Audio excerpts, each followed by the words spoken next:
নমস্কার বন্ধুরা, কেমন আছো সবাই? আশা করি ভালো আছো। সকাল সকাল ছেলেকে রেডি করে দিলাম আর নিজেও রেডি হয়ে গেলাম। আর ওর পাপাকেও ফোন করে দিয়েছিলাম যাতে তাড়াতাড়ি চলে আসে। তো তিনজনে রেডি হয়ে চলে যাচ্ছি গভর্নমেন্ট হসপিটালে। তো বাবুর আজকে 1.5 বছর কমপ্লিট হওয়ার যে ভ্যাকসিনেশান, সেটা নিতেই আমরা যাচ্ছি। কারণ এখানের আশারা তো বলবে না যে কবে হবে না হবে, নিজেকেই ফোন নাম্বার নিয়ে সব কিছু আগে থেকে খোঁজ করে রাখতে হয়। আর এদিকে বাবাই দেখো অতগুলো গরু পেয়ে কী সুন্দর আদর করছে না, গরু পেলেই তাকে ধরতে যাবে, কোনো ভয় নেই ওর। এদিকে সামনে বসে দেখো কেমন এনজয় করতে করতে যাচ্ছে। এদিকে দেখতে দেখতে আমরা গভর্নমেন্ট হসপিটালে পৌঁছে গেলাম। গিয়ে দেখি দেখো সামনে কী সুন্দর চিত্র আঁকা আছে না।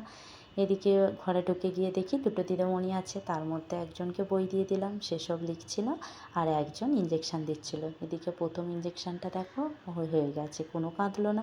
দ্বিতীয় আর তৃতীয় ইঞ্জেকশানটা দিতেই না আর ধরা গেল না, দেখো জোরে জোরে চিল্লাচ্ছে, আটকে যাচ্ছিল, কারণ একটুও টাইম দিচ্ছিল না, পরপর ইঞ্জেকশান দিয়েই যাচ্ছিল, কারণ অনেক ভিড় হয়েছিল বলে। এদিকে আমি একে ভোলাচ্ছি, কারণ আরেকটা খাওয়ার ভিটামিন ছিল, ওর পাপা নিয়ে গেল সেই ভিটামিনটা খাওয়াতে। আর এদিকে আরেকটা দিদিমণি আমাকে জিজ্ঞাসা করছিল, তোমরা কোথা থেকে এসেছো গো, তোমরা কোথায় থাকো?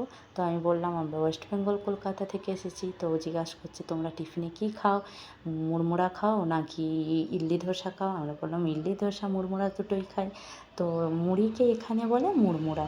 তো অনেক কিছু জিজ্ঞাসা করার পর বললো তো কলকাতা কেমন জায়গা, রসগোল্লা খেয়েছো কি না, ওখানে ঘোরার কী কী জিনিস আছে, অনেক কিছু জিনিস জিজ্ঞাসা করার পর আমরা বললাম দুপুর হয়ে যাচ্ছে অনেকটা, যেহেতু বাইরে এলাম, এসে দেখি এই ভিউজটা খুবই ভালো লাগছে, তো একটুখানি দেখালাম, খুবই শান্তির পরিবেশ এখানটা।